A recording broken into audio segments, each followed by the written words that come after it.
یونس خان پر پابندی ختم کرتے ہوئے یک رکنی appellate tribunal justice retired Irfan Qadir نے کہا کہ یونس کی سزا بہت سخت تھی اور کسی بھی کھلاڑیوں پر غیر معینہ مدت کے لیے پابندی عائد نہیں کی جا سکتی۔ یونس خان کے وکیل نے کہا کہ پی سی بی نے یونس کے خلاف اپنا کیس خود ہی کمزور کیا ہے۔ دوسروں کے ساتھ ایکچولی ریلیف دے کر خود اس کا آرڈر کی وائلیشن کر لیا۔ یونس کو 35 کی ٹیم میں بھی ڈالا تھا، تو آپ نے تو خود ہی مان لی، اس آرڈر کی نفی کر لی۔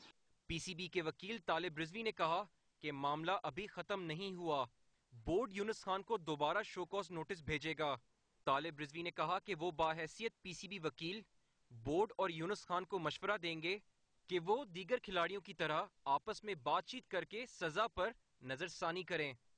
اب یہ اس کے بعد یونس خان صاحب کی صاحبدید ہے کہ وہ آ کے چیئرمین کو کوئی ایشورنس دیتے ہیں، کو بتاتے ہیں، گیم کے لیے کچھ کرتے ہیں، کیونکہ ہم چیئرمین نے جو بھی آرڈر پاس کرنے ہیں وہ گیم کے انٹرسٹ میں پاس کرنے ہیں۔ جسٹس ریٹائرڈ عرفان قادر نے کھلاڑیوں کے کیسوں پر تبصرہ کرتے ہوئے کہا کہ سارا معاملہ بورڈ اور کھلاڑیوں کی انا کا ہے۔